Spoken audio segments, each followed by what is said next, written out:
Hey guys, and welcome back to the Q&A. So as always, if you have a question of your own, you can leave it down in the comments for this video, or perhaps on the subreddit. I will soon have a Q&A based on Reddit questions, but not today. Today we will be going through the usual sort of thing. Sorry if I come off, by the way, as being kind of tired. I've been basically working shit all day, so yeah, sleepy me. Anyway, let's get into the questions for today. Now, the first one we have is from Sade Games, and he asks, what do you think are the most powerful races, well, what is the most powerful race on Azeroth? Lore-wise, geography-wise, etc. Basically, if all the races were to fight, who would come out on top? Well, I think the most fun way to go through this is just have a chat about all the different races, post 5.4, and see where everyone kinda lines up.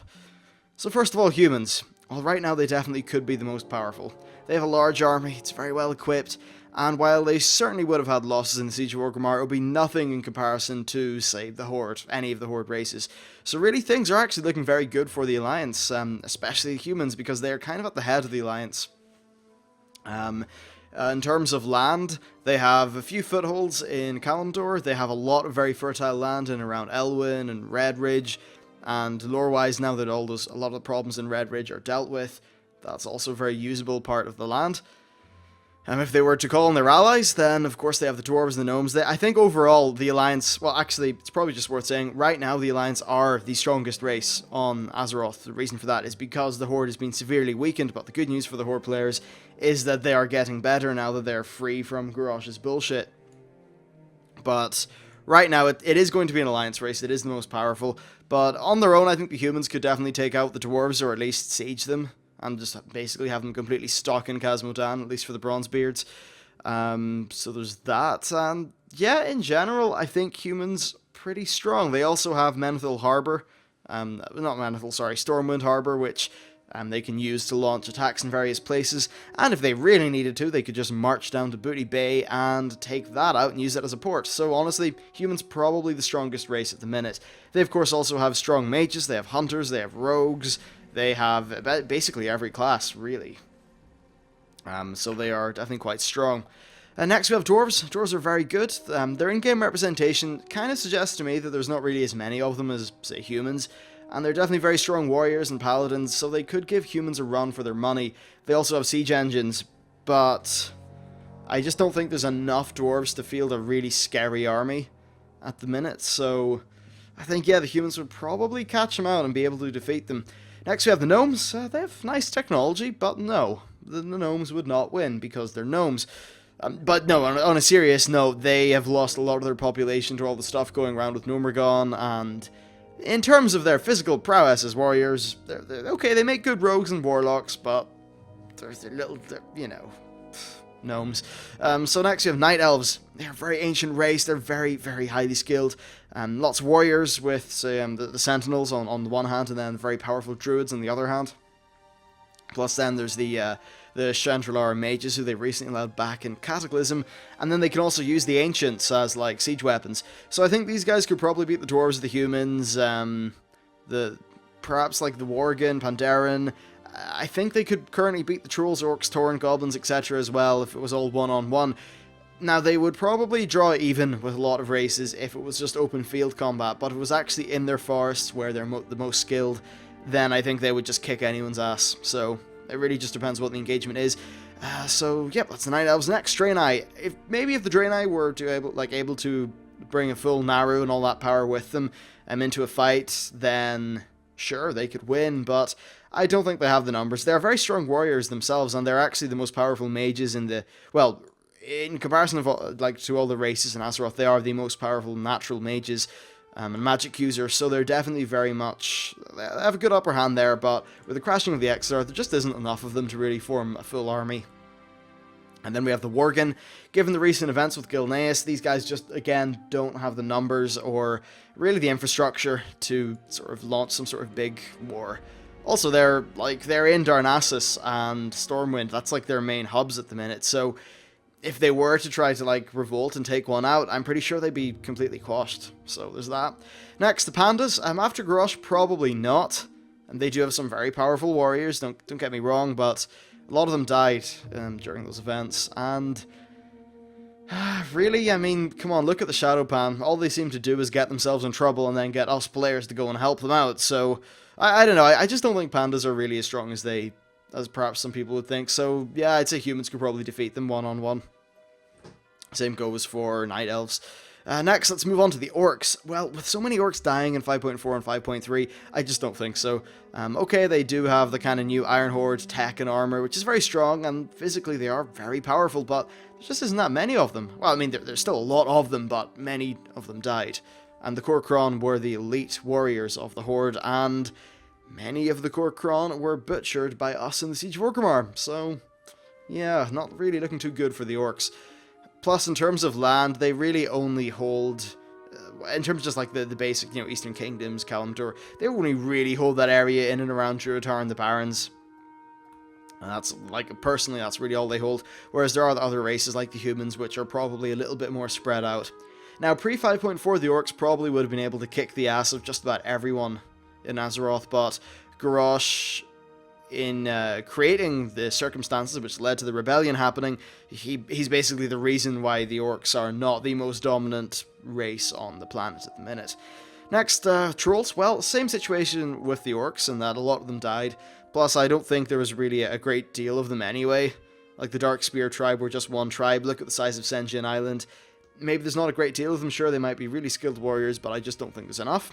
Then as for the Tauren, I'm not particularly sure. Given 5.4, all the Horde races are a bit weaker, so they're not going to beat the humans one-on-one or anything like that.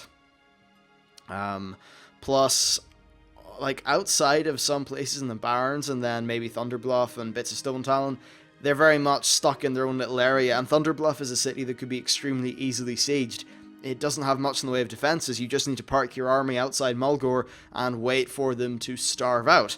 As we know, cows eat a lot of grass, and the Tauren probably would not last too long. Next, the Undead. Well, if the Undead fully utilize the new Blight, they could be highly powerful. They could nuke your army and then raise it and use it. So yes, I think Undead absolutely are one of the most powerful races on the planet. Depending on the engagement and the circumstances surrounding it, they could definitely beat the humans. And then next, Blood Elves. They're very powerful mages, however, number-wise, I just don't think they really have it.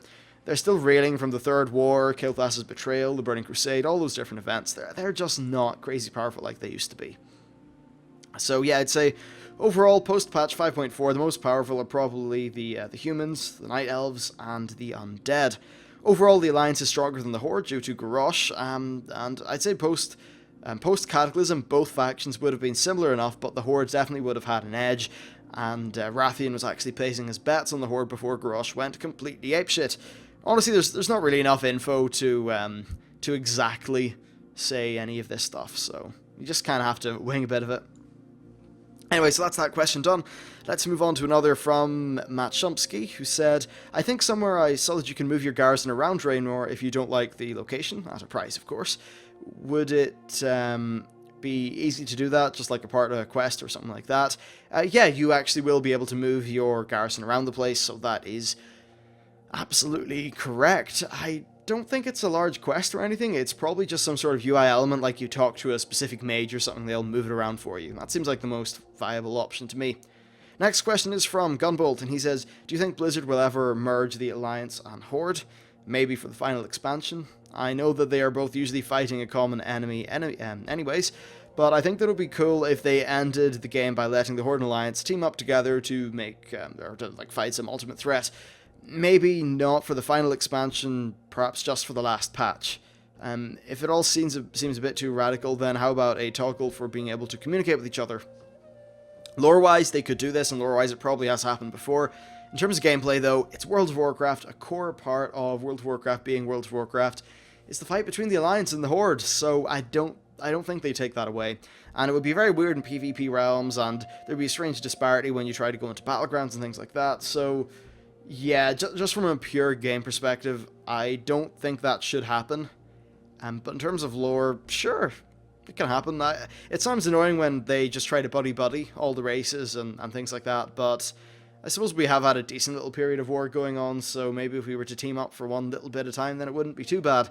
Just only in a lore perspective, I think still Alliance and Horde players should be fighting each other. Then the idea of a toggle for communicating with each other, I think a core part of the game is actually that you cannot facilitate communication between players of the opposite race, or not the opposite race, the opposite faction. I think that's just the way it should be from a gameplay perspective, and a part of World of Warcraft is two very distinct factions, and I think that's definitely the way to go.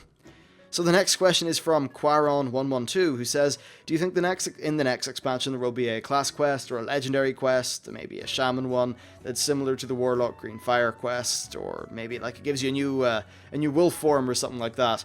Absolutely, I think that makes complete sense. Shamanism did, of course, originate on Draenor, so of all the different classes, I think the shaman definitely makes the most sense, and in terms of fitting in a class quest that is just kind of nice and works out well with the lore. So yes, absolutely, and I'm pretty sure Blizzard have said that they intend on doing that when it makes sense. Then in terms of a legendary quest, there will be one. It's not going to involve Rathian, but it's probably going to be similar to the Mists of Pandaria legendary quest. And then also bear in mind, I think I do remember Blizzard expressing a desire to have the old style of legendary, which takes, like, you know, grinding and raids, and the traditional, really rare kind. I think they did say they wanted that to come back at some point. Okay, so next question is from Halibard, who says, what kind of gear do you think our level 90 toons will get from the pre-order? That's the level 90 boost. I'm pretty sure that it's 486 gear. It's something in and around that. It was recently data mined and like put up in the PTR, so yeah, there's your answer. Next question is from MSG Felax, who says, I have a question. Could you ever imagine doing the Iron Man challenge? Basically, it's the kind of thing I'd maybe do in a twitch.tv live stream, but I just don't have the time to do a live stream. In terms of the main channel, the question in specific, he said that he'd been watching Heel vs Babyface and thought that it can be a good idea. I think he's definitely got his own unique style. He's different from a lot of other YouTubers and the kind of content that goes up in his channel. Where like he takes his channel and where I take my channel are kind of probably different ways, and I think that's just apparent. You know, check what our videos are. They're both different in style, and that's totally cool, and I just think it fits his way of doing things better than it does mine. I just feel that like putting out loads of gameplay would water down the idea of me trying to just have lots of structured content, and like at the end of the day, people know me for structured content. They don't know me for Let's Plays, so I'd probably vote against it. Now that said, I think it would be very fun to do it in a live stream at some point, but I just can't devote the time to a live stream. So there's that. And then the final question is from Brian Paul, who says, I think it would be cool if they put Hearthstone in garrisons. What do you think? Well, yes, it would be kind of cool, but it would also be really weird and jarring because, like, first of all, they're probably two different engines, so there's a bit of a technical problem there, and it would just be weird having a UI pane appearing and now you're in Hearthstone. I suppose it could work, but I think what's more likely to happen is just cross-promotion between the two games. So maybe if you get an achievement in Hearthstone, you get a thing in WoW. Maybe you get a thing in WoW, you get a card in Hearthstone. I think that's the best way to do it. So I'd say, yeah, do that instead. Sure, the merge, like them being together would be nice, but I'm not too sure if it really would be that cohesive, and since Hearthstone's already available on the Battle.net launcher, I don't really think there's any major loss. So, yeah, anyway, that is it for today's video, or today's Q&A. If you want to help support the channel, I'm currently fundraising for some, like, tech upgrades on Patreon. Basically, there are things that I will not be able to afford because I need to pay rent and things like that, which is ultra fun. And any help would be massively appreciated. So anyway, if you have a question or anything like that, please leave it down in the comments or on the subreddit. Thank you very much for watching, and I will see you next time.